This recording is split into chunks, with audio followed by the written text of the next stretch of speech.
Como primer tema vamos a hablar acerca de los principios de organización. Si se dan cuenta, son 10 y vamos a tratar de explicar cada uno. El número 1 es de la misión. Menciona que todas las actividades deben servir para lograr la misión de la organización. Ustedes saben de que una misión es la razón de ser de una organización, es decir, de una empresa. Es prácticamente las actividades van enfocadas a satisfacer una necesidad. Entonces, es su razón de ser. Ese es el número 1. La simplificación. Al organizar es necesario tener presente simplificar el trabajo y no complicarlo. Este principio de simplificación nos quiere decir que, que es necesario que todo el trabajo que se vaya a hacer en la organización sea simple para no volverlo complejo, para no complicarlo y obviamente que todos los colaboradores hagan su trabajo de una manera eficaz. 3. Especialización. El trabajo se realizará más fácilmente si se subdivide en actividades específicas. A mayor especificación, mayor eficiencia y destreza. Recuerden que cuando hablamos en alguna ocasión de la etapa de la organización dentro de la empresa, hablamos de dividir el trabajo, es decir, colocar los puestos de trabajo en áreas funcionales, en áreas específicas, para que pues no se puedan confundir.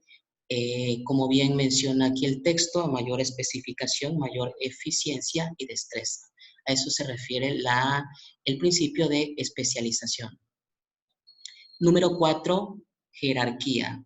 Establece que la organización es una jerarquía. En la empresa se deberán definir claramente los niveles jerárquicos y de autoridad de cada puesto con el fin de propiciar el orden y la disciplina y evitar las fugas de responsabilidad.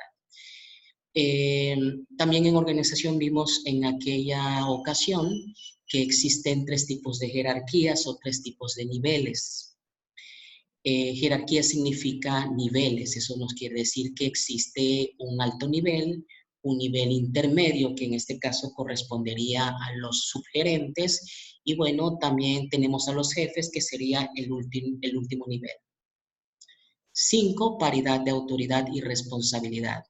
A cada grado de responsabilidad conferido corresponde el grado de autoridad necesario para cumplir dicha responsabilidad. Es muy parecido al anterior.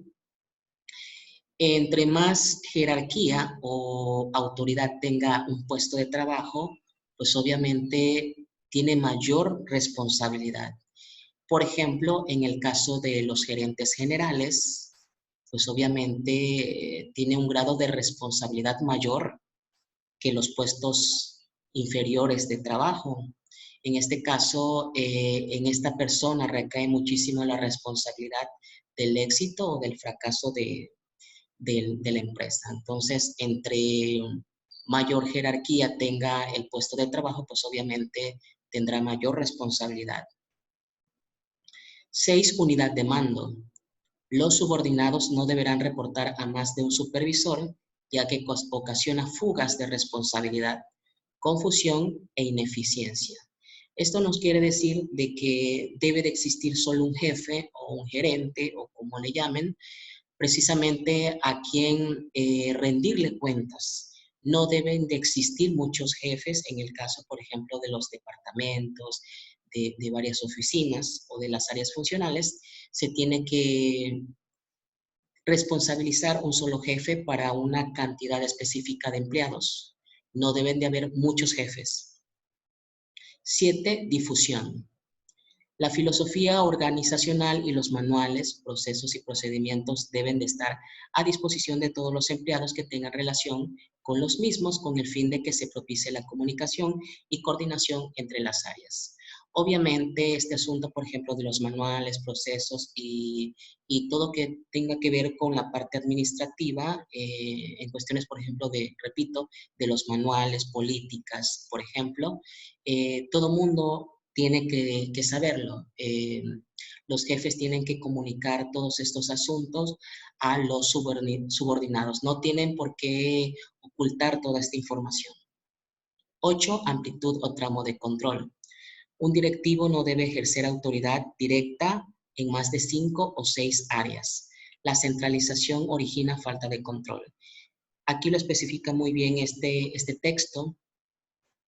Quiere decir que un jefe o un directivo o un gerente no puede ser responsable de más de 6 áreas, por ejemplo, o de 6 oficinas o de diferentes tareas. Tiene que limitarse específicamente a 6 o 5 actividades en su momento. 9, de la coordinación. Las áreas y departamentos de la empresa siempre deberán mantenerse en armonía. Esto nos quiere decir que obviamente tanto las actividades como las personas que están en un departamento y todas las áreas que existen en la organización deben trabajar en conjunto, que exista coordinación, que exista armonía para obviamente alcanzar los objetivos o las metas de la organización. Y por último tenemos el principio de adecuación. La estructura organizacional requiere adaptarse a las necesidades de la empresa y mejorarse. La arquitectura organizacional que es apropiada para una microempresa en un momento dado puede no serlo cuando esta crezca. Su nombre lo dice, hay que adecuarse, hay que ser flexibles. En el caso de la estructura organizacional, estamos hablando del número de empleados, de las jerarquías, de las líneas de mando, etcétera, que eso es en realidad una estructura organizacional. Entre más grande sea una estructura organizacional, pues obviamente se tiene que rediseñar, por ejemplo, los organigramas, los puestos de trabajo, de responsabilidades, etcétera.